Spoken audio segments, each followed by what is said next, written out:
fifth set of the day will be played on Korhal Floating Island.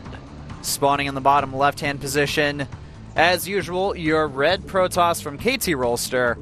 His name is Zest. Spawning on the top right-hand position on the map. Playing for Woongjin Stars.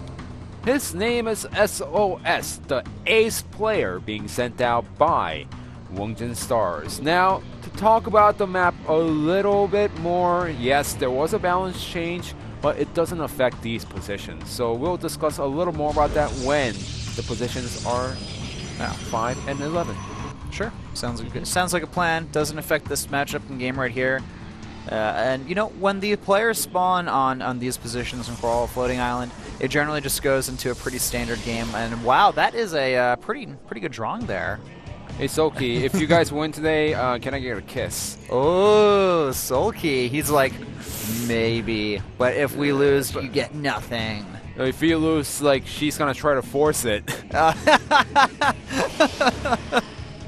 I can just imagine like an awkward like fangirl trying to like grab Sulky and like try like to kiss him, and he's just like stunned. He doesn't know what to do. He's like, guys, help me, but no one like helps him. They're just like, whoa, what's going on here? You think he actually? This guy actually came from far away from Seoul. They actually hop on the train early in the morning just to watch Pro League at OGN. Did they come from like Busan or something? Not as far as Busan. Cheonju. I don't know where that is. That's the point. Yeah. Busan is, for those of you guys who don't know, kind of in the south of Korea, and Seoul is more towards the north. And why are you laughing, man? Why are you laughing at me? Ghost. I'm sorry. I can't stand this guy. Ghost has got to be like the biggest troll producer like ever in like the history of mankind, man. See, sometimes we have the microphone on with the producer inside the booth when the game is going on, and I can hear what he says. Yeah. And he'll just say little things to kind of get at us. Yeah, I mean, it just gets into our heads sometimes, and you know, gets into our minds. You know, I try to ignore most of it, but you know, he makes the mind videos, and he knows how to get into. That's his personality, man. Yeah, he makes the mind videos. All right, well, looking at this game here, both Protoss players have opted to open up with the double gate openings here. S&M really distracted by our producer, apparently. But let's let him do his job. We got to do our jobs. We got to cast some Stracraft here, man. We have a scouting probe from sOs here who's going to move into the main base from Zest here. Behind this, getting a sentry. This seems to be a recurring theme for Woongjin Stars Protoss players here. Yeah, it seems like they think it's a little bit safer to get the sentry out and get the Nexus. Remember, if you get the Nexus down in time, you are going to have the Nexus cannon defend against the first timing from your opponent. And very true. It just seems like these, it just seems like they play so reactionary after getting the double gateway. You know, if your opponent's going to go for the cheese, there's no reason to get the Nexus down. Just get more gateways, maybe get a detection out, and just play from there. If not, he can expand and scout what his opponent is doing with the sentry, and that's crucial because now with that, you know, he decides he wants to go. Does he want to go into Twilight Council tech, or does he want to go into Robotech? All right, looks like we have a scouting stalker here from Pichilgab. He's gonna, sorry, Zest, not Pichilgab. That's his old name. I want to call it. I want to make that his nickname, by the way. His nickname is Pichilgab. If you want to go that way, Wookiee is actually putting down a proxy pylon in the middle of the map. Oh gosh, you really are going to do that. All right, well, I think that we're going to see a expansion pop down here from our Woongjin Stars player. Seems like these Woongjin Protoss players, they're probably feeling like, hey, we're confident that we can take an expansion very fast here and deal with it. Though we have a Stargate opening from Zest once again here, and he did have a lot of minerals, but opting the warp in a lot more stalkers here, going for some aggression. And that Nexus, man, he is not going to be able to keep that. Yeah, I mean, at the worst, he has it, but the force field can trap those two stalkers, and those are gone right away. Looks like Zest getting a little overzealous here. He's going to lose two stalkers for free, essentially here. And, you know, he has to force this Nexus to cancel if he wants to get into a favorable position beyond this point. That's why he's getting the sentry out. If the sentry can get a nice voice field on the ramp, that's going to prevent his opponent sOs from pushing down on the map. Really just looks like Zest, he wants the bait down this Protoss. I mean, moving into the main base here. Those sentries not warping or using any force fields here. That was a mistake. I agree, and I mean, I could see this army getting split in half here, and once again it does. I'm not entirely sure why Zest didn't try to move in there and kill off a few more units. Yeah. He did get a cancel on that base, though. Well, Zest actually didn't want to get force fielded in completely, so that's why he pulled out at the last second. But his opponent SOS could have put down the force field much earlier to prevent the Stalkers from coming in, or split up the army in half. So it was a late reaction by SOS, and all he could have done is put down the Nexus cannon. Yeah, that probe's trying to make a proxy pylon in the main base of Zest there, but did get canceled. Also want to point out that... Oh, he saw it at the last second, but it's a little bit late because the blink is out of the way. But look at the army composition of SOS. Yeah, SOS not in the best position right now, even though the supplies are pretty similar here. Army composition-wise, you know, Zesty's in a fantastic position. Yeah. So let's talk about the... Did he just scout that once again? He's got another proxy pylon, man. Really nice job by Zest right now. Look at him. Look at his face. He's got the face of a stone cold killer that has his face covered in blood, man. I know where you're going with that one, but he's doing a really nice job scouting around right now. And if you look at the overall picture right now, SOS, he can't push down the ramp. Zest is finally moving away from the natural, so now SOS can maybe take a Nexus for himself. The blink is finishing up, but his opponent Zest, he has the Phoenixes out. And as long as the Nexus finishes, and as long as SOS doesn't bring his Immortals, Zest is going to be fine. Yeah, look at that. Gonna have he a scouts huge the advantage timing of that expansion as well.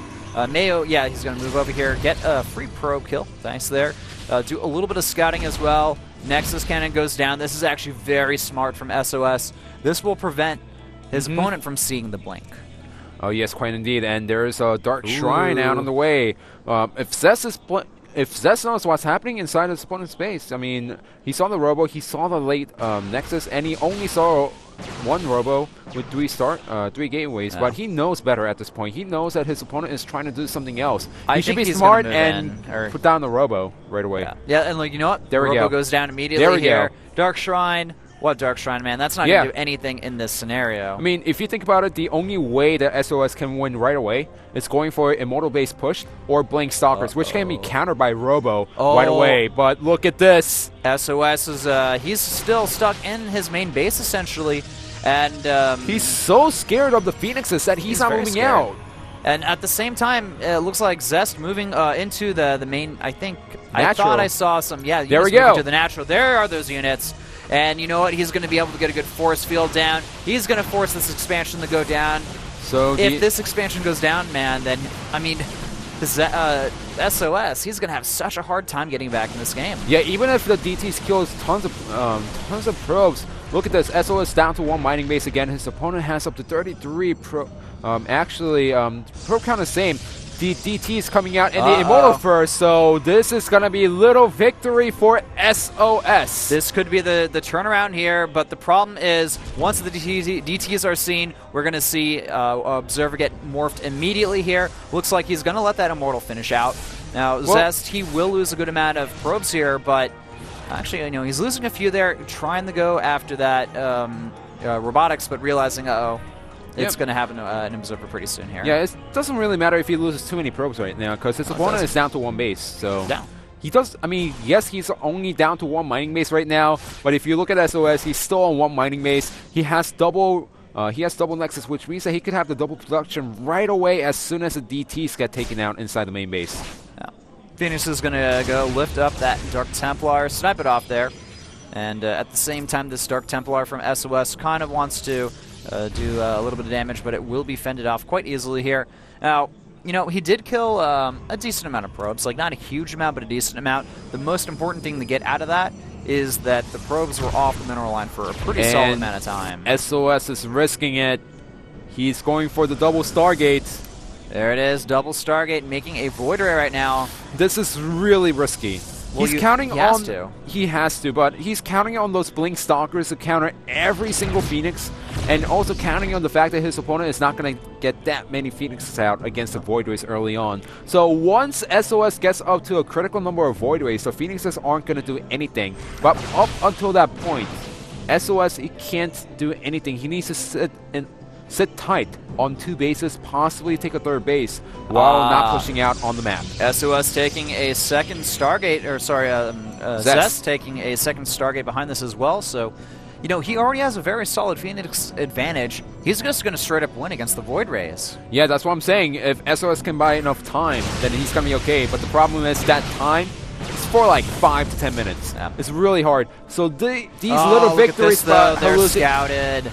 All right, so now SOS, this is really looking grim for him. And what Zest really needs to do right now is be as active with the Phoenix as possible, trying to take down those Void Rays one by one. Because in some cases, players say, well, I have a lot of Phoenixes, so I don't have to worry about it. And their opponent out of nowhere gets up to like 10 Void Rays, and you can't counter it. It looks like a Templar Archives has been started by SOS here. So nice, you know decision. Yeah, good decision. The problem is, like, he was behind, and that his tech was scouted, so he's like, all right, well, I'm more behind now. I need to do something else here.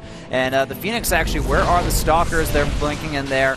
That will force the Phoenix count away. But, I mean, looking at the Phoenix number here, it's getting pretty dangerous. And SOS, I'm not sure if he's going to be able to defend against an additional attack here. Yeah, Zest pretty much has the game on his side right now. He could take a 3rd base if he really wants to. His opponent cannot push out.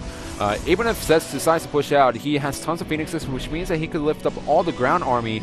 And given the... well, he's going to use the feedback. Nice maneuver by SOS while morphing it into Archon right away. And the problem here, though, is that's just way Zest too much. Has a very large ground army here. There's no sentries in this army mix as well. The Phoenix will be able to lift up a lot of units, and now Zest, he's going to move in for the potential killing blow here. That Void Ray not going to do any damage. Gets sniped off instantly. Same with the Mothership Core. And the Phoenix now, they're going to start lifting off units one by one here. And lifting up a few more as well. Actually, a pretty solid defense by SOS here. The Archon's really doing a good amount of damage. We have also charge done from SOS as well, but the problem is the ground forces, the anti-air, it is dwindling. That Immortal is going to be able to do a lot of damage as well. And more liftoffs happen there. That's going to be it for SOS's army here. And, you know, a solid defense from him, but the supplies are just hugely in the favor of the Zest right now. You know, the momentum has been going to him since set number 3 when he won the PvP against Free earlier today, and now he's just dominating GG. And KT Roaster takes the series 4-1. Wow, I have to say that Zest looked like a stone-cold killer this series, and SOS definitely not happy about losing that game and the series for Woongjin Stars. You know, you might call it the Stone Cold Killer, but we call it the Jadong face Tyrant look from Zest today. You know, he was ready to kill someone right now, and he's so happy about the 3 kills on the first day of Heart of the Swarm Winners League. That's true. You know what, man? This guy, he got 3 kills. He made it. He did it very solidly as well. I also want to talk about... He's Pete Shilgov, guys. He's Pete Shilgov. Pete Shilgov.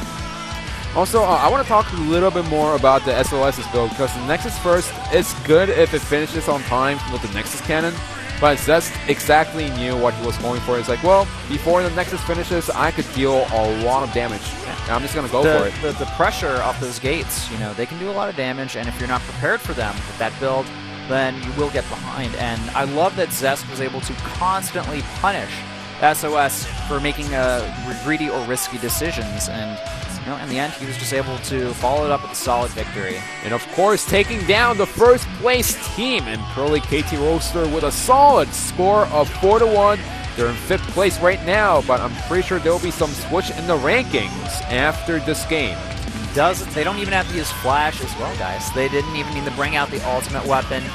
And definitely... He's still recovering from Code S, guys. Don't worry about it. Still recovering from Code S, I guess so. All right, well...